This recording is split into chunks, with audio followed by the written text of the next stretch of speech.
এটাই হচ্ছে forest guest house. এখান থেকেই তোমার লোয়ার ঘাগরি ফলসে নাকি গাড়ি যায়, ওদের গাড়ি করে যেতে হবে। তো জিজ্ঞেস করে আসি একবার। তখন 2:30 বাজে, 2:30 বাজতে চললো, এখনো বাজেনি। তো আমরা এখন লাঞ্চ করতে বসে গেছি যাত্রী বিহারে। এটাও কিন্তু ঝাড়খণ্ড গভর্নমেন্টের। তো আমরা জিজ্ঞেস করলাম যেহেতু আমরা তোমার জঙ্গল সাফারিতে যাবো, তো সেজন্য জিজ্ঞেস করলাম তাড়াতাড়ি যেটা হবে সেটা দিতে। তো আমরা নিয়ে নিয়েছি দেখো একটা রাইস, 2 চিকেন আর একটা রুটি, আর তার সাথে পেঁয়াজ লঙ্কা রয়েছে। তো ঝটপট খেয়ে নিই। এবার আমরা যাব লোয়ার ঘাগরি ফলস দেখতে আর ফরেস্ট তোমার টাইগার রিজার্ভ দেখতে, পালামু টাইগার রিজার্ভ। তো আমরা এখন জঙ্গল সাফারি করব। 12 জন তো হয়েছিল, এখন তো সব চলে গেছে। এখন আমরা 3 জন এসছি, আরও 4 জন যদি আসে তাহলে গাড়ি ছাড়বে, নইলে কিন্তু ছাড়বে না। আমরা যাব হচ্ছে পালামুর টাইগার রিজার্ভ, আর ওখান থেকেই কিন্তু তোমার লোয়ার ঘাগরি ফলস ওখান থেকে যাওয়া যায়। তো এই গাড়িগুলো করেই কিন্তু নিয়ে যায়। বলো টাইগার দেখা যায় না, বাই চান্স কখনো লেপার্ড দেখা যায়, সেটাও খুব কম। তো আমরা এখন লাঞ্চ করে গাড়ি পার্কিং করে দিয়ে চলে এসেছি। 3:30 বাজে। আমরা তো তাড়াহুড়ো করে খাওয়া দাওয়া করে এলাম যে গাড়ি ছেড়ে দেবে বলে, কিন্তু না, অনেকক্ষণ ধরে আমরা এখন গাড়িতেই বসে রয়েছি। তো আলটিমেটলি এখন মোটামুটি কতজন, 5 জন, আর এদিকে আমরা 7 জন হয়েছে, 12 জন, টোটাল 12 জন হয়েছে। তো গাড়ি কিন্তু এখনও ছাড়েনি, আর এখন 3:30 বাজে। আমরা এখান থেকে যাব পালামু তোমার টাইগার রিজার্ভ ফরেস্ট হয়ে লোয়ার ঘাগরি ফলস, তারপর ওখান থেকে আমরা যাব ম্যাগনোলিয়া সানসেট পয়েন্ট। তো সেখান থেকে আবার আমরা এখানে ব্যাক করে আসব। তো ঘড়িতে এখন 3:40 বেজে গেছে, আর আমরা এখন বেরোচ্ছি। তো আমরা অলরেডি কিন্তু 7 জন চেপে গেছি, আর 5 জন আছে। তো ওরাও এখন গাড়িতে এখনো ওঠেনি, খাওয়া দাওয়া করছিল, ওদেরও খাওয়া দাওয়া হয়ে গেছে।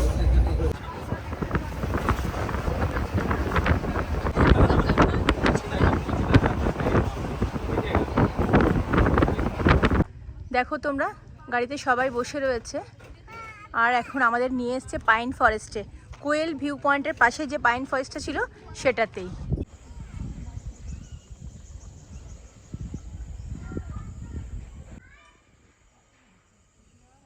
কোয়েল ভিউ পয়েন্টের পাশে যে পাইন ফরেস্টটা রয়েছে এত সুন্দর না, মানে কালকেও পাইন ফরেস্টে গেছি, কিন্তু এর মতো এত সুন্দর পাইন ফরেস্ট কিন্তু দেখিনি। ওই জন্য কিন্তু গাড়ির দাদা আমাদের এখানে দাঁড় করিয়েছে, বলেছে ছবি ভিডিও তোলার জন্য। সত্যি জায়গাটা খুব সুন্দর, কোনো গরম লাগছে না, কিন্তু সুন্দর একটা হাওয়া দিচ্ছে। বাঁ দিকে দেখা যাচ্ছে সুমিত নেচার ক্যাম্প।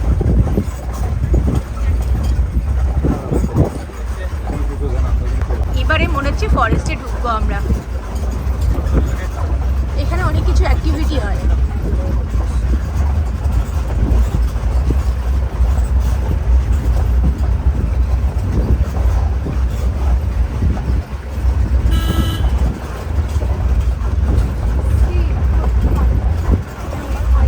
এবারে কিন্তু আমরা জঙ্গলে ঢুকে গেলাম। এই লোয়ার ঘাগরি দেখাচ্ছি।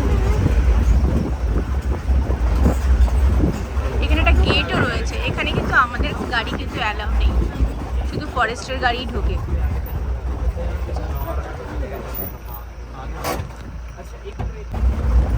তো আমরা কিন্তু এখন জঙ্গলের মধ্যে ঢুকে পড়েছি।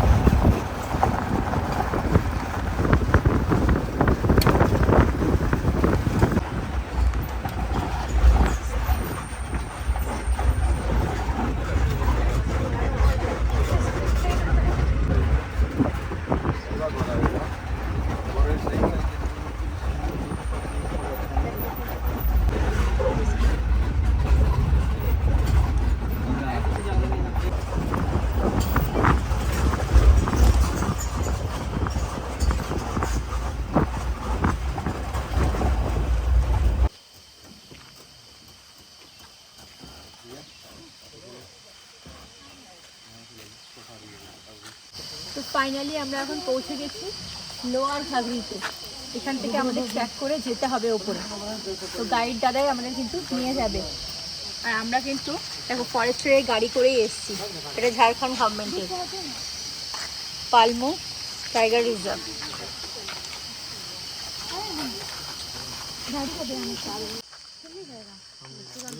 তো আমাদের কিন্তু যিনি ড্রাইভার উনি দাদা নিয়ে যাচ্ছে, দাদা নয় ভাই তোমাদের, তো উনি আমাদের এখন নিয়ে যাচ্ছে ট্রেকিং করে। আমরা এখন যেতে হবে আমাদের ওপরে, উনি আগে আগে যাচ্ছে, আমরা সবাই এখন পিছনে পিছনে যাচ্ছি।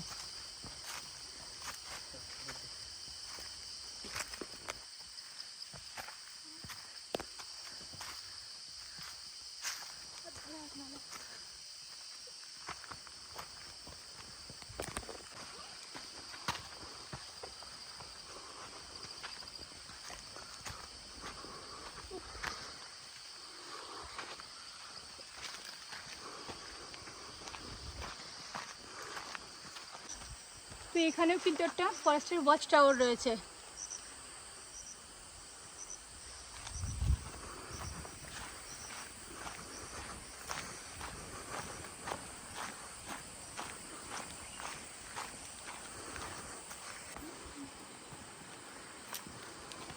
আস্তে আস্তে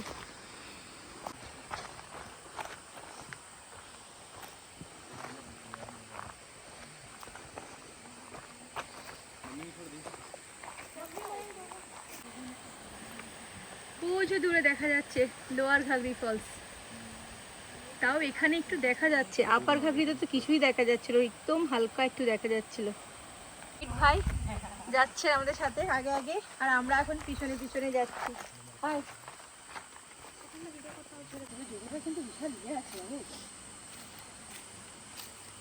যিনি আমাদেরকে নিয়ে এসছেন, তো সে বললো আমাদেরকে সব থেকে বেস্ট হচ্ছে দেখার জন্য শীতকালে, তোমার অক্টোবর থেকে মার্চ পর্যন্ত, তখন কিন্তু এখানে দারুণ দেখা যায় লোয়ার ঘাগরি আপার ঘাগরি এই ফলসগুলো। বর্ষাও অত ভালো হয় না, কারণ রাস্তাগুলো স্লিপ হয়ে যায় আরও বেশি, তো সেই জন্য সব থেকে বেস্ট টাইম হচ্ছে শীতকাল। তো চলো আমরাও বেশ ভালোই দেখছি, বেশ ভালো লাগছে। আচ্ছা, তো আমাদের কিন্তু ট্রেকিং করে আমরা নিচে গাড়ি পার্ক করে ট্রেকিং করে এতটা উঠে এসেছি, তো দারুণ, মানে ভালোই লেগেছে আমাদের বেশ। তো এখন আমরা নিচে ট্রেকিং করে গেছিলাম, এবার আস্তে আস্তে ওপর দিকে উঠছি। তো এখন ভাবলাম ওয়াচ টাওয়ারে গিয়ে একটু উঠি, তো চলো আস্তে আস্তে যাই, হাঁপিয়ে গেছি। তো চলো আস্তে আস্তে ওপরে ওঠা যাক, ওয়াচ টাওয়ার থেকে কীরকম ভিউ আসে একবার দেখি।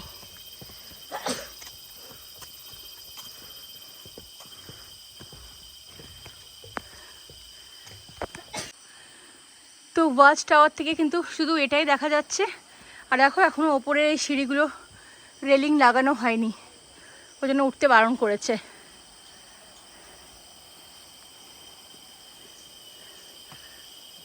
তো চলো আমরা এখান থেকে এবারে যাই, এবার আমাদের সানসেট দেখতে যেতে হবে।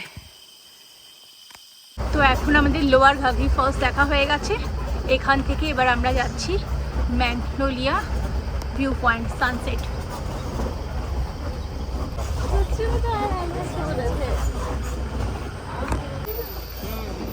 তো এখন আমরা কিন্তু নিচের দিকে নামছি, ছোট্ট একটা নদী ক্রস করবার জন্য।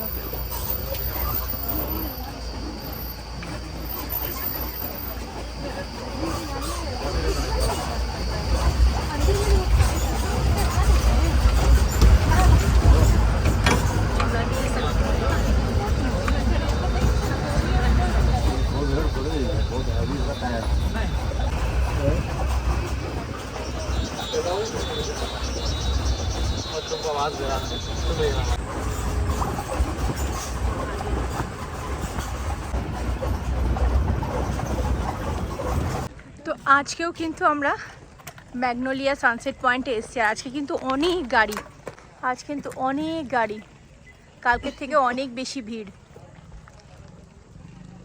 কিন্তু সানসেট যে কতটা দেখতে পারবো সেটা জানি না। তো আজকে কিন্তু এটা আমাদের জঙ্গল সাফারির প্যাকেজের মধ্যেই ছিল, আমরা ভেবেছিলাম নিজেরা আসবো, কিন্তু প্যাকেজের মধ্যেই যেহেতু ছিল সেহেতু ওনার সাথেই আমরা এসেছি। এই বাচ্চাগুলো দেখো, এগুলো সব খুলে নিয়ে এসছে ওরা, সব তৈরি করে, আর এখানে ওরা এগুলো বানাচ্ছে, আর এগুলো বানাচ্ছে।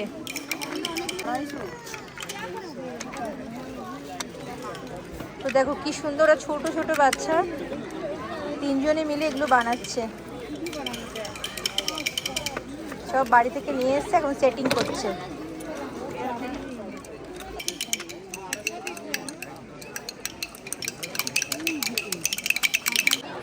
কালকে কিন্তু আমরা সানসেট খুব সুন্দর দেখেছি, তো এখন কিন্তু সূর্যকে দেখা যাচ্ছে না।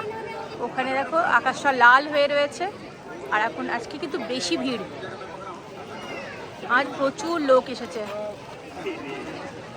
তো আমরাও কিন্তু এখন ওয়েট করছি, আর এটা কিন্তু আমাদের প্যাকেজের মধ্যেই ছিল। তো লোয়ার ঘাগরি ফলসের কিন্তু 9 কিলোমিটার যেতে 9 কিলোমিটার আসতে, এইটা কিন্তু নিজেদের গাড়িতে অ্যালাউ নেই। এটা শুধু একমাত্র তোমার ফরেস্টের গাড়ি করেই যেতে হবে, জঙ্গল সাফারি করে। তো তোমার আমাদের যেহেতু 12 জন হয়েছে, সেই জন্য পার পার্সন 300 টাকা করে নিয়েছে। তো চলো, এখন আমরা এখানে এসেছি, আর এটা কিন্তু এই সাফারির মধ্যেই ইনক্লুড ছিল। আমরা এখন এখানে পেঁয়াজি নিতে এসেছি, গরম গরম পেঁয়াজি ভাজা হচ্ছে, আর তার সাথে এখানে চাও বিক্রি হচ্ছে। আজকে ভাবছিলাম হয়তো এরকম সানসেট দেখতে পাবো না, চলো আলটিমেটলি দেখা যাচ্ছে। আজকে সানসেটটাও কিন্তু খুব সুন্দর হচ্ছে। দেখো সূর্য তোমার অর্ধেক ডুবেই গেছে, আর হাফ দেখা যাচ্ছে। তো আজকে সানসেটটাও কিন্তু দারুণ হচ্ছে।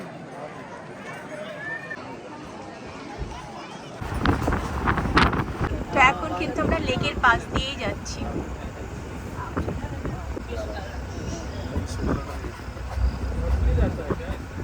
তো আমাদের ডিনার কিন্তু আজকে চলে এসেছে। তো আমরা নিয়েছি রাইস, অলরেডি খাওয়া শুরু করে দিয়েছি। মাটন, 2 প্লেট মাটন একসাথে দিয়ে দিয়েছে, আর 4টে ডিম সেদ্ধ নিয়েছিলাম, তো 3টে অলরেডি খেয়ে নিয়েছি, একটা বেঁচে রয়েছে। আর রুটি নিয়েছি।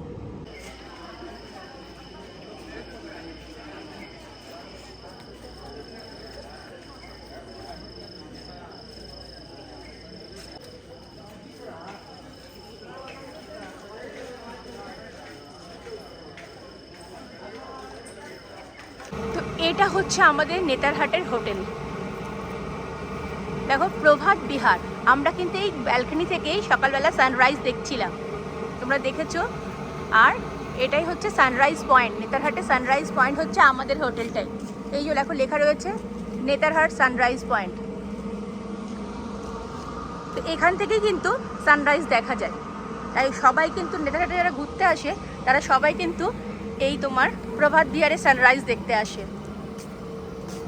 আর তার সাথে এনাদের গার্ডেনটাও কিন্তু খুব সুন্দর সাজানো।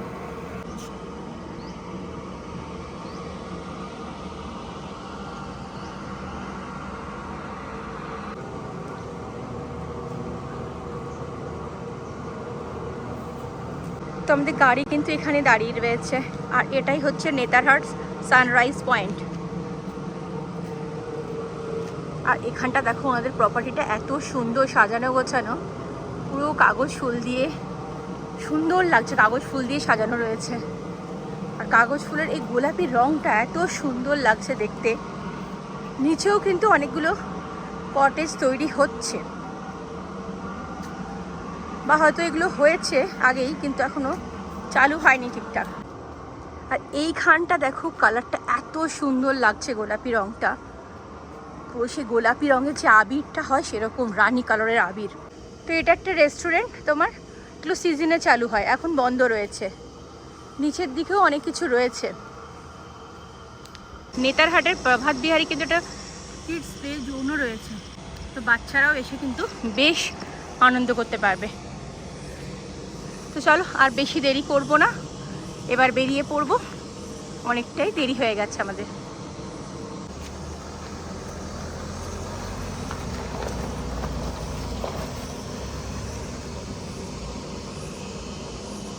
প্রভাত বিহারে না একটা ছোট্ট দেখো দোকানও রয়েছে, এই যে পিপল ট্রি প্রগতি কা ঝাড় আপসে। তো এটা কালকে আমি দেখিনি, এই দেখো অনেক কিছুই বিক্রি করছে, কাঠের জিনিস সব।